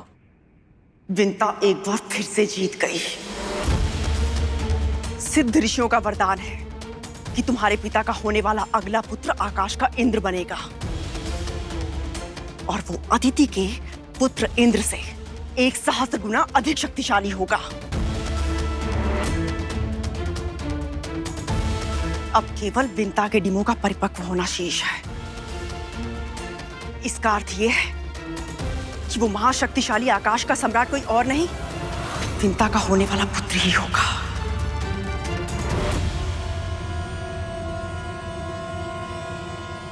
यदि एक बार उसका जन्म हो गया तो तुम जैसे 1 सहस्त्र नागों का सामूहिक बल भी उसके बल के आगे फीका पड़ जाएगा।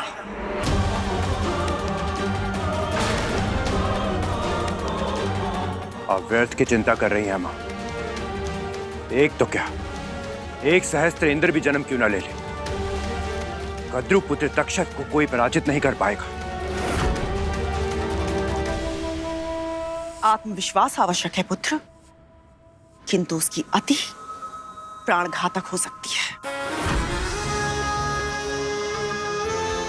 अपने शत्रु से झगड़ा करने से अच्छा है कि कुछ ऐसा करो कि तुम्हारा शत्रु जन्म ही ना ले पाए।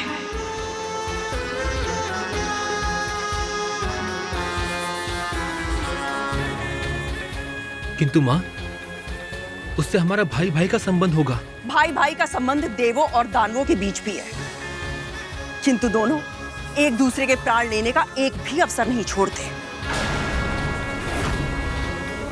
तुम्हारे संबंधों में कटुता नहीं आएगी, इस बात का क्या प्रमाण है तुम्हारे पास? वो तो हम पर निर्भर करता है मां।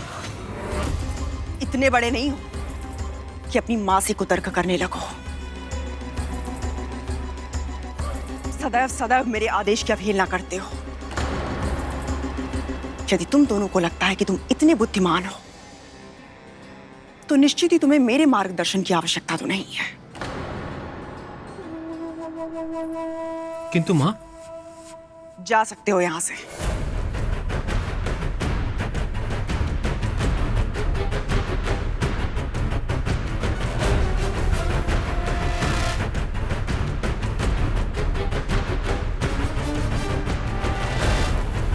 यदि तुम्हें इस समस्त संसार का विजेता बनना है तो तुम्हें आकाश के इंद्र को जन्म लेने से रोकना होगा। आपकी आज्ञा का पालन मैं करूंगा मां।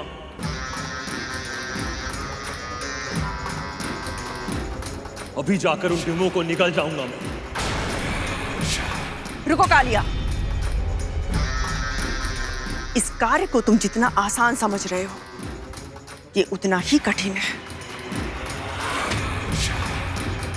विंता के सतीत्व की शक्ति और श्राप के सामर्थ्य से यदि तुम्हें भय नहीं लगता ना, तो ये तुम्हारी मूर्खता है। समझदारी इसी में है कि हम स्वयं उसके डिमों को नष्ट नहीं करेंगे। हमें कुछ ऐसा करना होगा जिससे वो स्वयं अपने डिमों को नष्ट कर दे।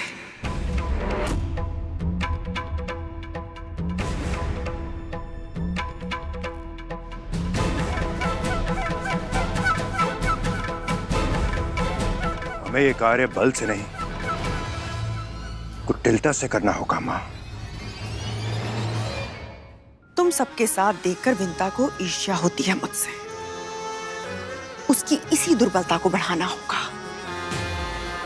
उसकी आशा को निराशा में बदलना होगा। फिर देखना, विंता स्वयं ही अपने डिमो को नष्ट कर देगी। परंतु माँ, ये सब होगा कैसे?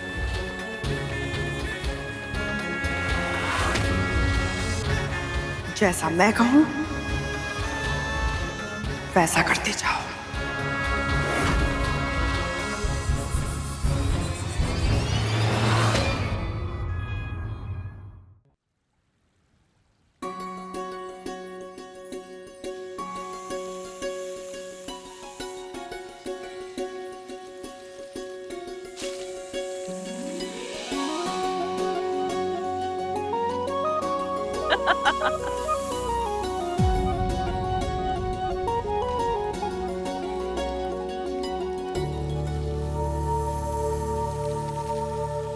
सत्य कहा है सभी ने, अपने पुत्रों के साथ समय बिताने से बड़ा और कोई आनंद नहीं है संसार में।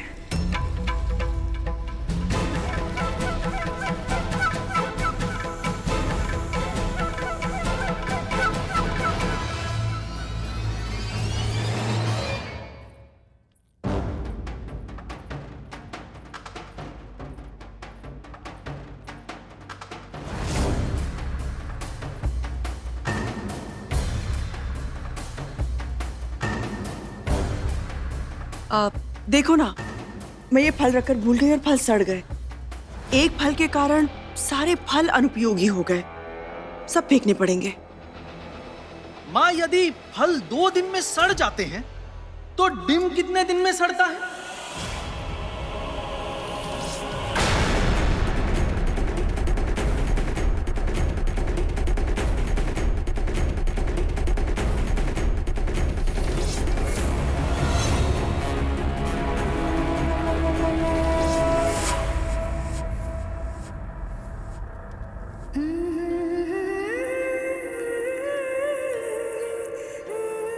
अपनी माँ के धैर्य की और कितनी परीक्षा लोगे तुम? क्या मेरी ममता तुम तक पहुंच नहीं रही? क्यों मेरी पुकार को अनसुना कर रहे हो? जन्म कब लोगे तुम? मैंने तुम्हारा स्वर सुना है तो अपने अस्तित्व का आभास किसी और को क्यों नहीं कराते?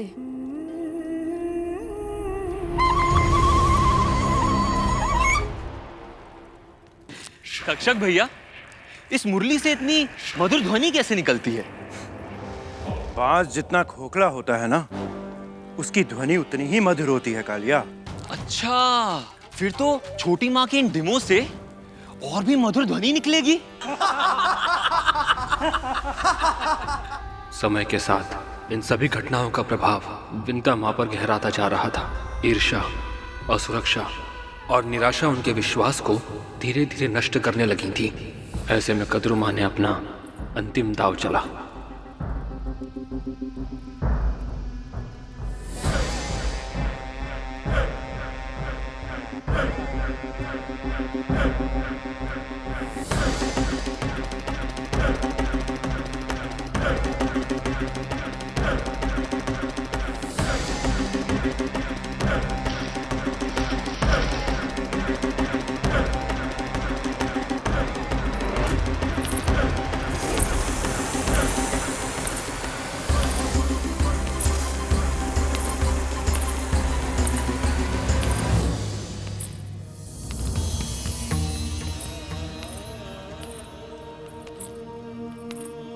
क्या अब भी तुम्हें अपनी माँ पर दया नहीं आती?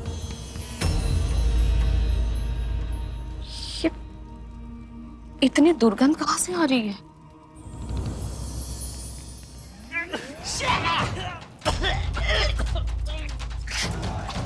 अरे छोटी माँ, ये सड़ांग कैसी है?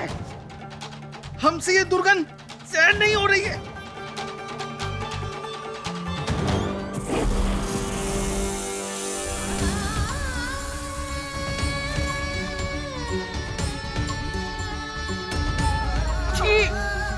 कितनी बुरी गंध है यहाँ। शीघ्र ही लौट चलो, भूतंदी सरपटा यहाँ तो सांस तक लेना असंभव है।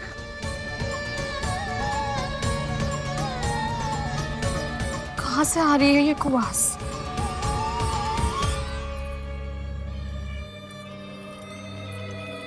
तुम ऐसी भीषण दुर्गंध कैसे सहन कर पा रही हो? चलो मेरे साथ, अस्वस्थ हो जाओगी तुम। नहीं दीदी, मुझे मेरे पुत्रों को देखना है। क्यों? क्या तुम्हें भी लगता है तुम्हारे डिम सड़ गए हैं? वैसे ईश्वर ना करे पर सड़ ही गए होंगे, नहीं तो इतनी आसानी दुर्गंध कहाँ से आती? विशेष पुत्र पाने की इच्छा में तुमने कुछ अधिक ही प्रतीक्षा कर ली है, क्योंकि स्वाभाविक जन्म होता तो अब तक हो गया होता ना। तुम मेरे साथ चलो, प्रातः आकर देख लेना। यदि अभी देखना है तो डिम फोड़ना होगा ना।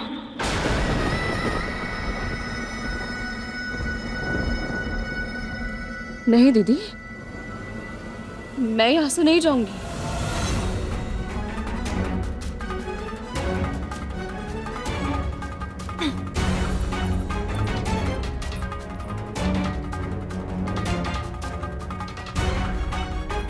जितना समय तुम्हारी संतानें टीमों में से बाहर आने में लगा रही हैं, तो शंका तो स्वाभाविक है। कहीं ऐसा तो नहीं विंता कि तुम्हारे डीम सड़ गए हो?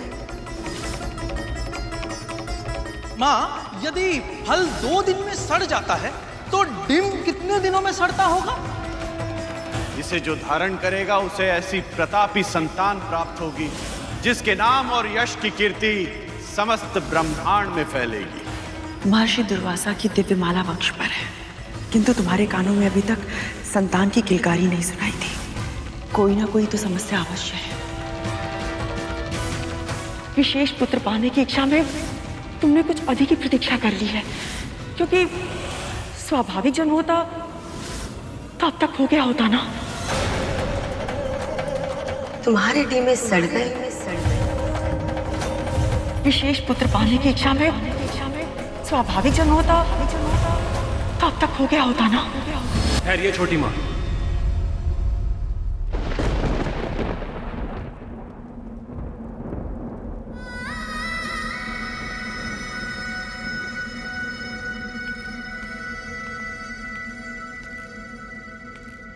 धैर्य रखिए छोटी माँ, आपके डिम बिल्कुल ठीक है।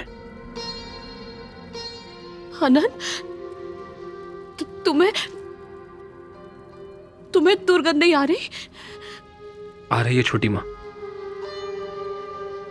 किंतु वो आपके डिम की नहीं है।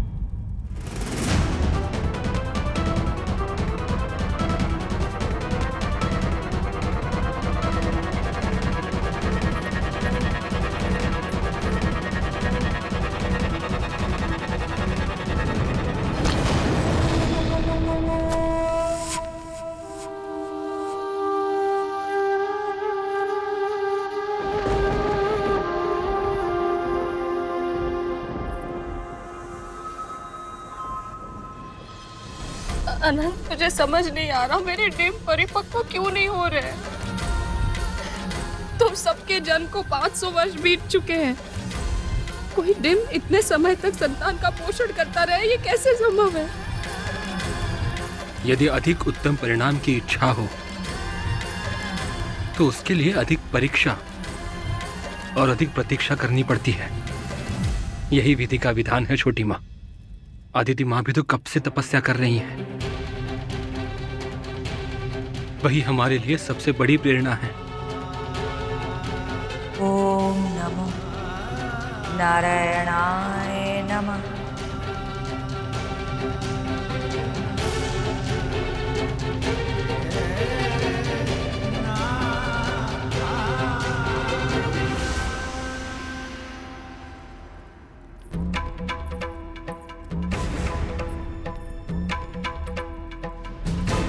दीदी, गंध मेरे डिमों में से नहीं आ रही थी। मेरे टिम ठीक है।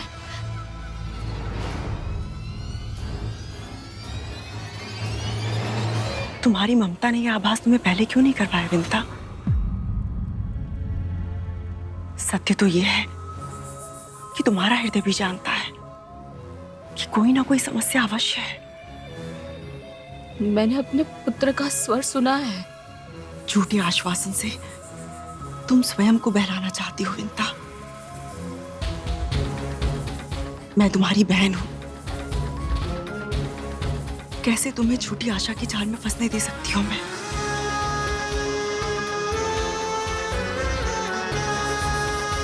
तो मैं क्या करूं दीदी? यदि ये सब आपके साथ हो रहा होता तो आप क्या करती?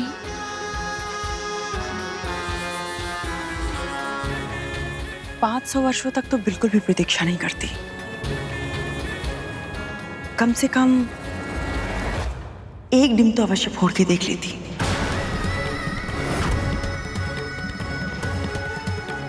कि उसके भीतर संतान है भी या नहीं। एक डिम तो अवश्य फोड़ के देख लेती।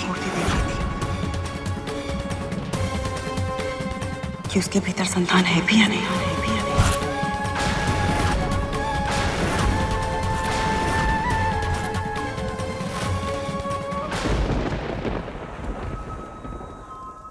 पर इसे मेरा सौभाग्य कहूं या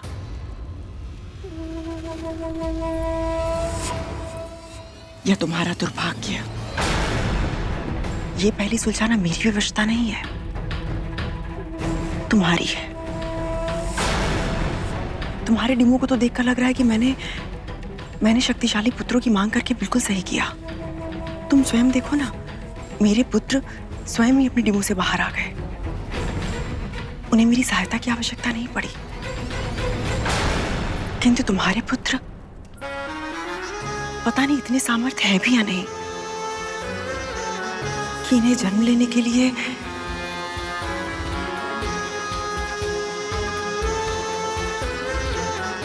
तुम्हारी सहायता की आवश्यकता हो।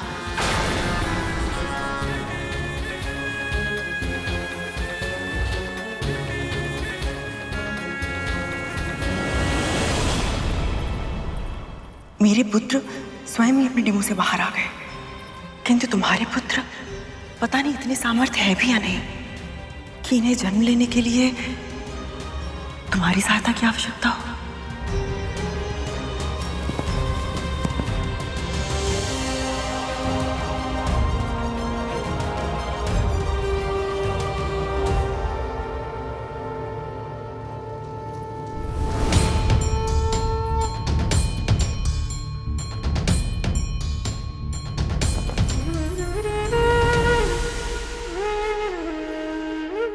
मेरे साथ ऐसा क्यों हो रहा है प्रभु?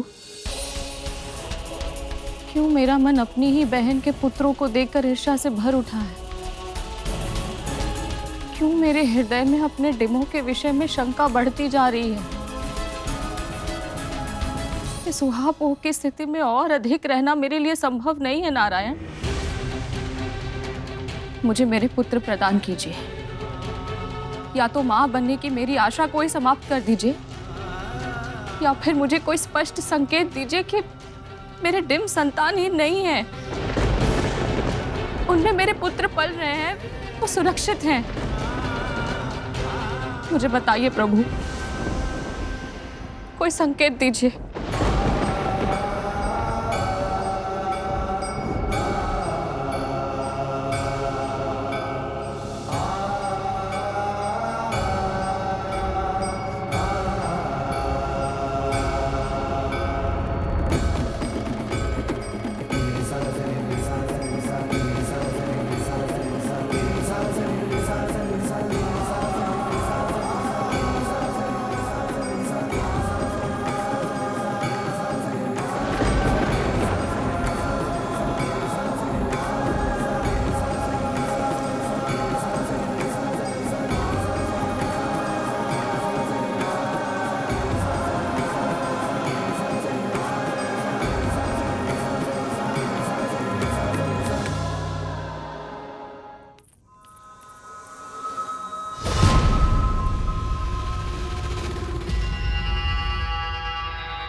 जिस बालक ने अभी जन्म भी नहीं लिया तू उसे शत्रु मान बैठी है।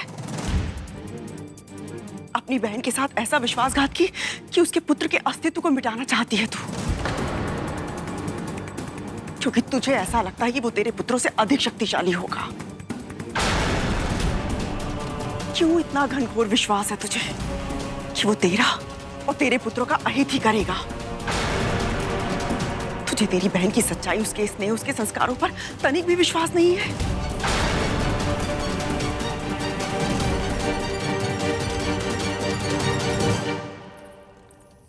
ऐसी कौन सी समाधि में लुप्त है प्रभु जो अपनी भक्त की पुकार आप तक पहुंच ही नहीं पा रही है? ना आपको इस माँ की पीड़ा दिखाई दे रही है, ना ही मेरी इन संतानों को। क्यों प्रभु? क्या कमी रह गई थी मेरी साधना में, मेरी ममता में? कहीं ऐसा तो नहीं कि मेरे पुत्रों को मेरी पुकार सुनाई तो दे रही है, किंतु ये विवश है।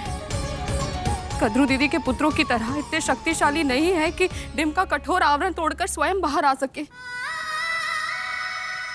किंतु मैं इन डिमों को केवल निहारती नहीं रह सकती हूँ, थक चुकी हूँ इन्हें ताकते ताकते। मेरी भी इच्छा है कि मैं अपने पुत्रों को वैसे ही खिलाऊं जैसे कद्रू दीदी अपने पुत्रों को खिलाती है। अब मुझे ज्ञात करना ही होगा कि इन डिमों के भीतर मेरी संतान पल रही है या नहीं।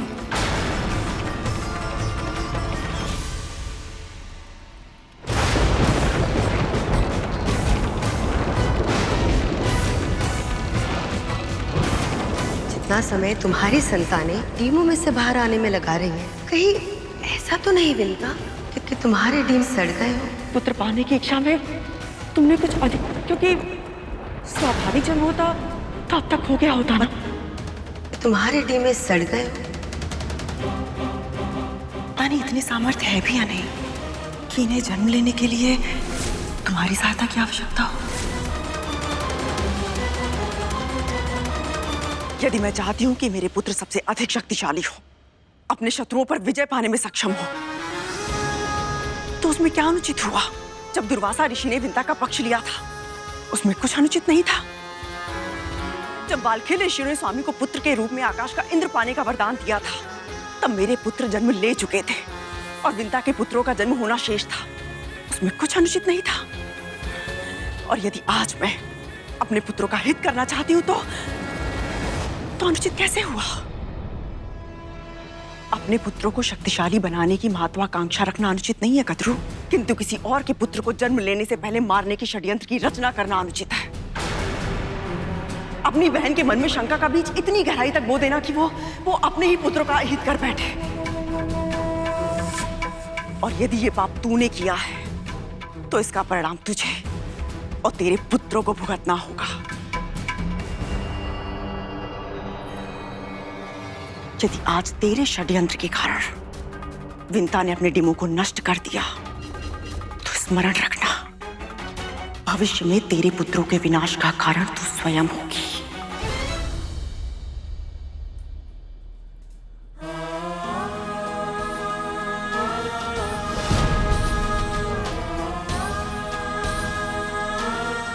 हे नारायण, ये क्या कर दिया मैंने? विंता को रोकना होगा, मुझे विंता को रोकना होगा। कहीं ऐसा तो नहीं विंता कि तुम्हारे डी में सड़ गए? पता नहीं इतनी सामर्थ्य है भी या नहीं कि इन्हें जन्म लेने के लिए तुम्हारी सहायता की आवश्यकता हो। मेरे पुत्र 500 वर्षों से इन डिब्बों में प्रतीक्षा कर रहे हैं। ये चाहते हैं कि मैं इन्हें बाहर निकालूं। ये मुझे देखे, अपने पिता को देखे, सारे संसार को देखे। मैं इनकी इच्छा अवश्य पूर्ण करूंगी।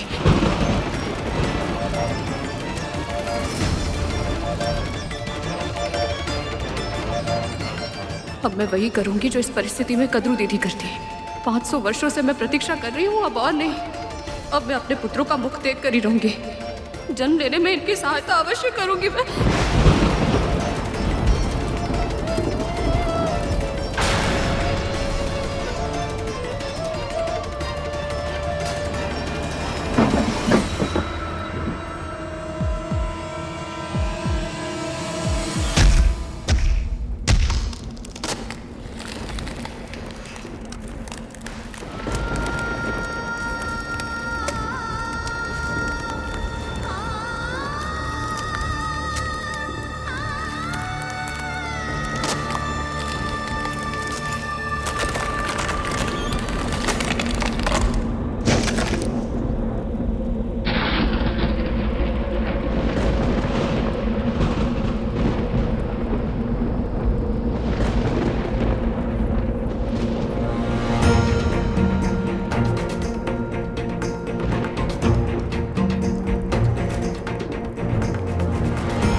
मेरा डिम सड़ा नहीं है।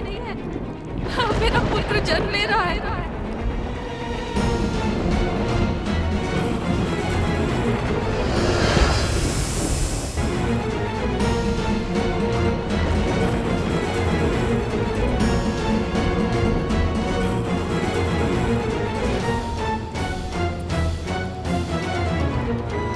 अरुण, सूर्य की तरह लाल आभा वाले मेरे पुत्र,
के वश में अपने ही पुत्र को विकलांग बना दिया।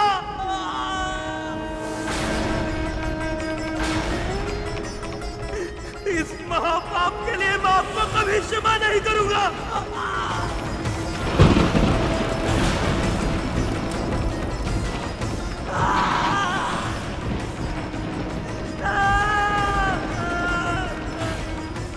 असुरक्षा और मत्सर जैसे दोषों ने आप और आपकी बहन दोनों की बुद्धि हर ली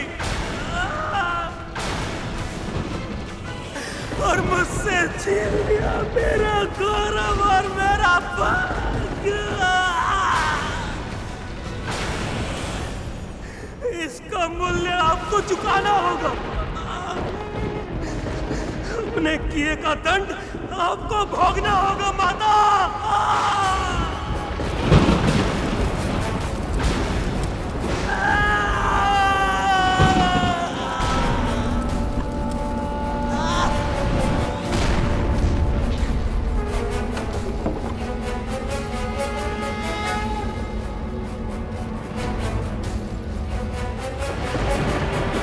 अर्धविकसित विकलांग है, फिर भी कितना शक्तिशाली है ये बालक कि इसके प्रकाश से पूरा आकाश लाल हो गया है। यदि क्रोध में उसने मुझे कोई श्राप दे दिया तो?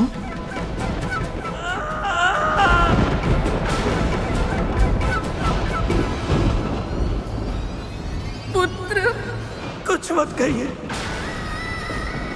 इस समय आपके मुख से निकला हुआ एक शब्द मेरे इस अधूरे और मेरे टूटे हुए मन पर और अधिक आघात करेंगे। ईर्ष्या के कारण आप अपना विवेक की हद तक खो बैठे कि ना तो आपने श्रद्धा रखी, ना ही धैर्य, ना ही महर्षि दुर्वासा के आशीर्वाद का मान रखा, ना ही महाशिव की परिजात माला की गरिमा। जिसे जो धारण करेगा उसे ऐसी प्रतापी संतान प्राप्त होगी। बाल खिलने जैसे महान ऋषियों के तप को आपने अपनी अधीरता के कारण विफल कर दिया। हाँ बलवान, आकाश का इंद्र कहलाएगा वो, आकाश का इंद्र कहलाएगा वो। स्वयं महाप्रभु विष्णु ने आपको अपने पुत्रों के जीवित होने का संकेत भी दिया था माता, किंतु आपने उसे भी अनदेखा कर दिया। मेरे भाई ने आपको अपने अस्तित्व का आभास कराने के लिए आपको माँ कहकर पुकारा था माता, किंतु आपने उसे भी अनसुना कर दिया।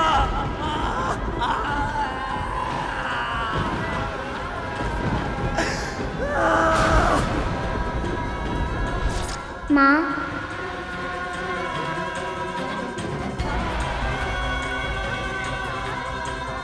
पुत्र, तुम सत्य कह रहे हो पुत्र। बहुत बड़ी भूल हो गई है मुझसे। आपसे हुई है भूल, आपसे हुई है भूल, किंतु निर्दोष होने के बाद भी इस भूल का दंड आजीवन मुझे भोगना होगा माता। एक माँ का कर्तव्य होता है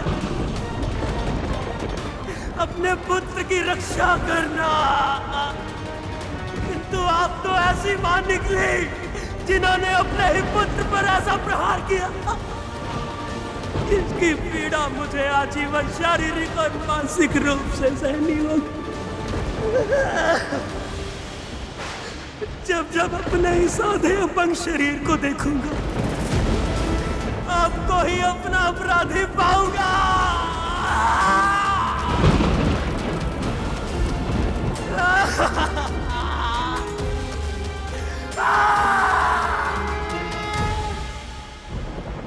आपको अपने किए का दंड भोगना होगा माता।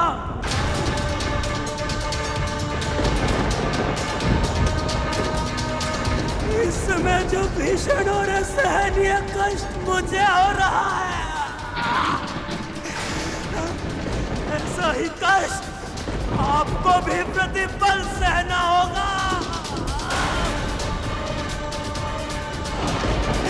जिस बहन की बातों में आकर आपने मुझे ये श्रापित जीवन दिया है, वही बहन आपको आजीवन कष्ट देगी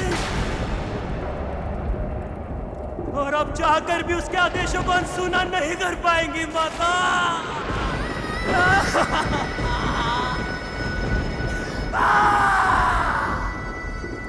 जिस प्रकार मैं कभी स्वच्छंद उड़ान नहीं भर पाऊंगा, उसी प्रकार आप कभी स्वतंत्र नहीं रह पाएंगे।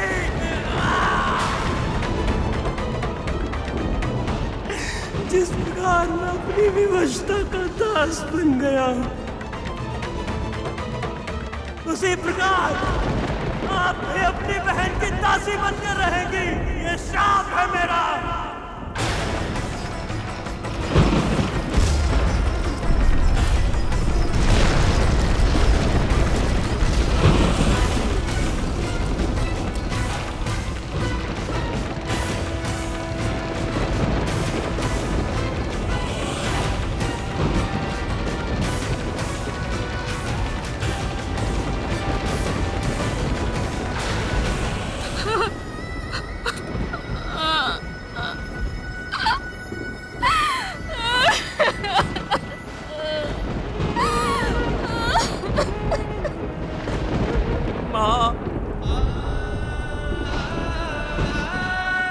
तूने क्या किया पुत्र? ईर्ष्या और मोह में अपना विवेक खो बैठी थी मैं, पर तुझे कष्ट पहुंचाना मेरा उद्देश्य नहीं था। तेरे टिप को फोड़ने की भूल अनजाने में हुई है मुझसे,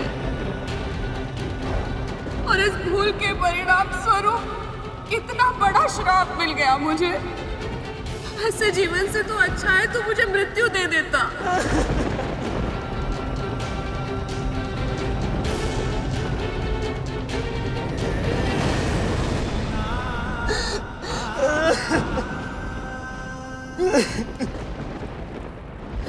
क्रोध भी उतना ही बड़ा दोष है माता,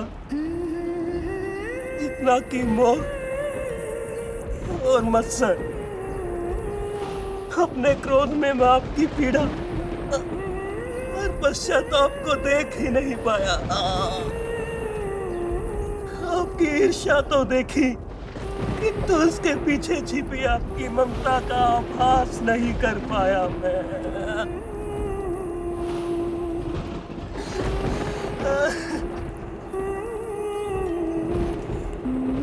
मुझसे भी भूल हो गई माँ।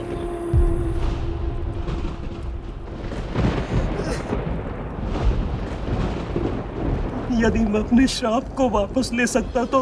वो संभव नहीं है पुत्र, किसी के लिए भी नहीं। श्राप ने मेरे लिए नर्क के द्वार खोल दिए हैं पुत्र। ऐसा नर्क जिससे मैं कभी मुक्त नहीं हो पाऊंगी।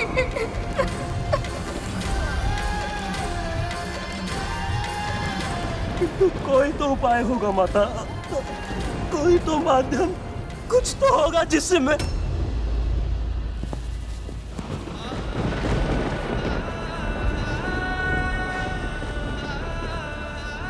माँ, यदि आपके एक पुत्र ने आपको भीषण श्राप दिया है तो वही आपका ये दूसरा पुत्र आपको श्राप के बंधन से मुक्त करवाएगा। आपकी और पिताजी की इच्छा थी कि आपके पुत्र माता पिता की भक्ति के आदर्श बने, किंतु मेरे क्रोध ने मुझे इस पुनीत उद्देश्य में विफल कर दिया।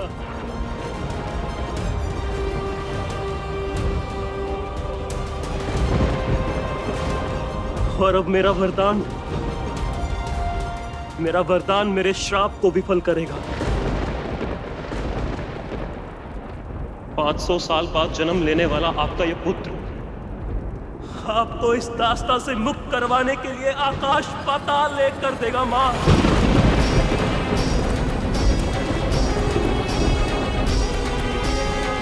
इस संसार में परोपकार का ऐसा आदर्श प्रस्तुत करेगा कि इसकी महिमा का गुणगान युगों युगों तक किया जाएगा।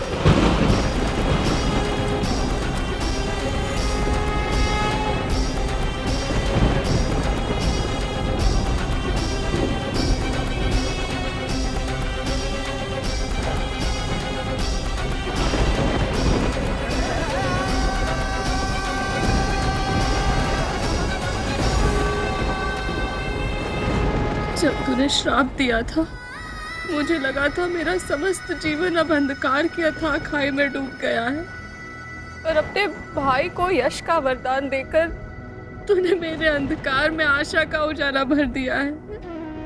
मुझे पूरा विश्वास है पुत्र, तू इस जन्म दोष से नहीं अपने कर्म से जाना जाएगा। न स्वयं कभी हताश होगा, न किसी को हताश होने देगा।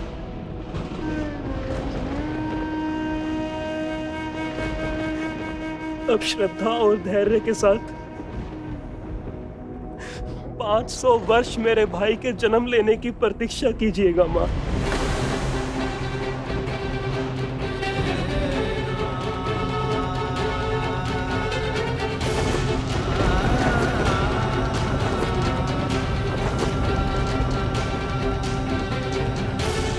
भगवान विष्णु के प्रताप से होने वाली आपकी संतान का वर्चस्व संपूर्ण आकाश में स्थापित होगा। महाबुद्धिमान, महाबलवान, आकाश का इंद्र कहलाएगा वो, आकाश का इंद्र कहलाएगा वो। यदि आपके एक पुत्र ने आपको भीषण श्राप दिया है तो वही आपका ये दूसरा पुत्र आपको श्राप के बंधन से मुक्त करवाएगा।